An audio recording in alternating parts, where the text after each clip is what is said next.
Friends seriously આજે બહુ ભૂખ લાગી છે. 8 વાગી ગયા છે. હવે મમ્મી ક્યાં છે? પપ્પા રસોઈ પર. મમ્મી શું બનાવે? વઘારેલો રોટલો બાજરીનો.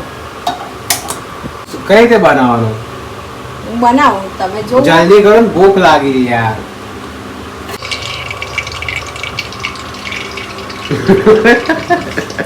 ગરમ થઈ જશે. મિત્રો મમ્મીનો આ સેકન્ડ વિડીયો છે. પહેલો વિડીયો હતો શીતળા સાતમ વાળો, જેમાં તમારા લોકોની ખૂબ લાઈક આવી છે, કમેન્ટ પણ આવી છે.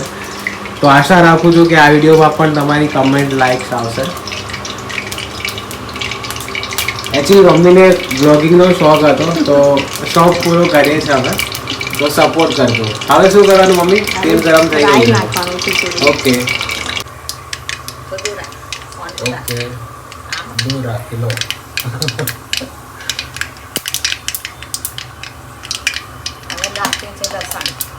લસણ ઓકે, થોડું બ્રાઉન થઈ જાય.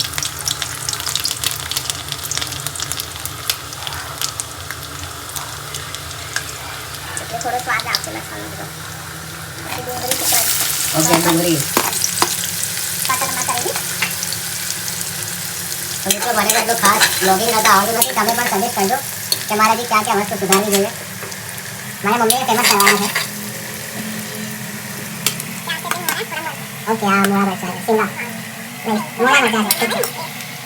મારે મિત્રો, મારા મમ્મી સુરતના છે, તો મમ્મીને રસોઈ બહુ ગમે છે. તમારી બોલી સોચી બોલી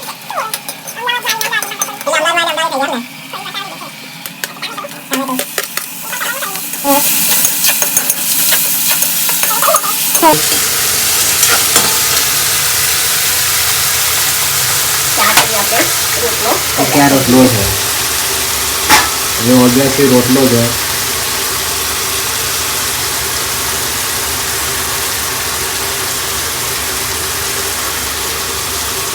બનાવીને રાખ્યો હતો.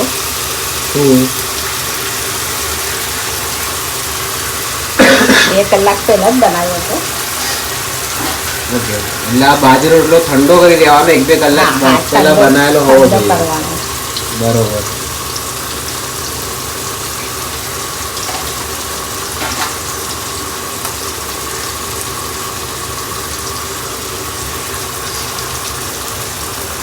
બહુ ટેસ્ટ લાગશે. છાશ નાખીશું. એકચ્યુઅલી મારા મમ્મી બહુ ઓછું બોલે છે, એમને બોલવાનું બહુ પસંદ નથી, તો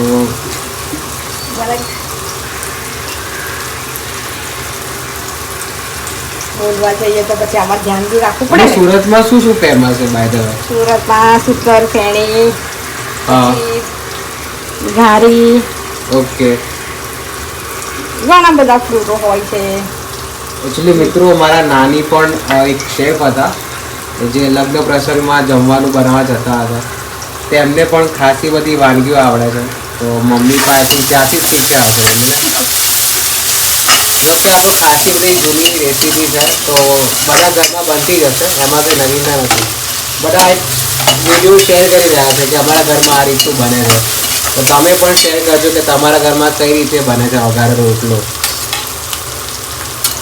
થઈ ગયું થોડું. ચલો, થોડું સાતળાઈ ગયું છે, બ્રાઉન જેવું થઈ ગયું છે.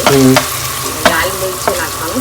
ઓકે, હલ્દી પાવડર, ગરમ મસાલા, હા, ધનિયા પાવડર, ઓકે, નમક નાખી દો. વાંધો નહીં, તો ગાય જાણ જ છે, નવું થોડું ચાલ.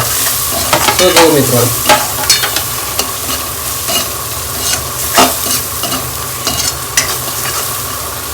સ્વાદ સુગંધ આવ્યો છે ને? મમ્મી બહુ મસ્ત સુગંધ આવે છે અને એકદમ મસાલેદાર લાગે છે. મજા લાગશે ખાવાનું. મિત્રો સાચું કહું, એટલું મસ્ત સુગંધ આવે છે ને, હા હા હા, શું કહું, મારા મોંમાં પાણી આવી ગયું. એકદમ મસાલેદાર છે. વાહ, સરસ. આ શું નાખો તમે? મરચું, લસણ, આદુની ઠીક પેસ્ટ. છે. એનાથી થોડું તીખાશ પકડાશે અને આદુ લસણનો ટેસ્ટ આવશે. ઓકે,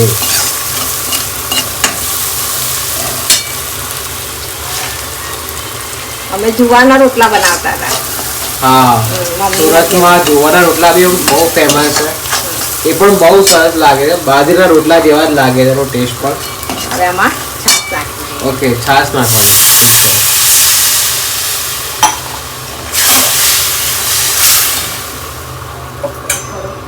પાણી વાહ મમ્મી શું વઘારનો સુગંધ આવી રહી છે ઓકે પાણી થોડું પાણી નાખવાનું થોડું ઉકળવા દેવાનું ઓકે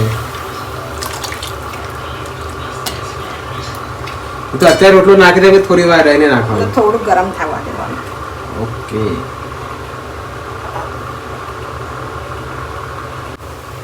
જો મિત્રો હવે થોડું પાણી ઉકળી ગયો છે રસો થોડું ગ્રેવી વાળું છાશ વાળું મિક્સ કર્યું તો આપણે મસાલામાં નાખીને એ થોડું એક ઉકળી ગયું છે એક ઉભરો આવવા દેવાનો ઠીક છે પછી આવે તેમાં આ રોટલો છે ને ઓકે. તો આમ કરી જે ટુકડા કરેલા તે પાછા નાખી દેવાના અંદર ઓકે અંદર નાખી દેવાનું હલાવવાનું આમ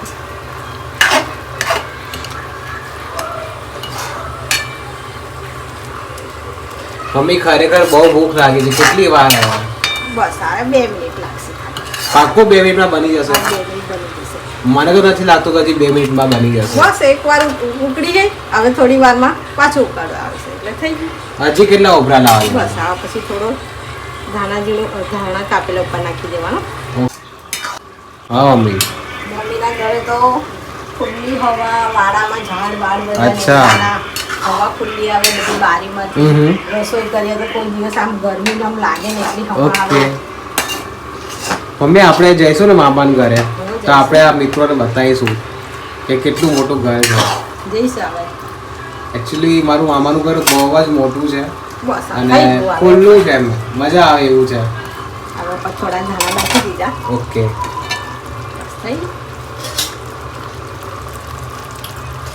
તો હવે તો બની ગયું કે બાકી છે હજી એ થોડી નાખી પડશે એમાં થોડી ચટપટી લાગશે ને ઓકે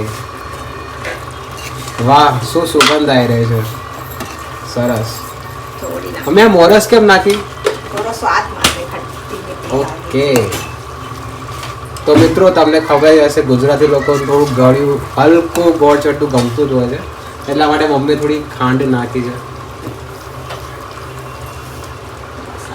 અને થોડું વાર પકવા દેવાનું બની ગયું આ હા રેડી થઈ ગયું વાહ હવે ટેસ્ટ કરી જુઓ ચલો આપણે ટેસ્ટ કરી લઈએ તમે કંઈ કહેવા માંગશો હવે આ જો મેં આ પહેલી વાર લોગિન કર્યું છે ચાલુ કર્યું છે મારો વિડીયો બનાવવાનો જો સારા લાગે તો લાઈક કરતા રહેજો અને શેર કરજો બધાને ચોક્કસ મને ઘણો ચોક્કસ આનંદ થશે ચોક્કસ મિત્રો મમ્મીની વાત માનજો લાઈક કરજો કમેન્ટ કરજો અને જેટલો વાયરલ થાય એટલો વાયરલ વિડીયો કરજો થેન્ક યુ જય માતાજી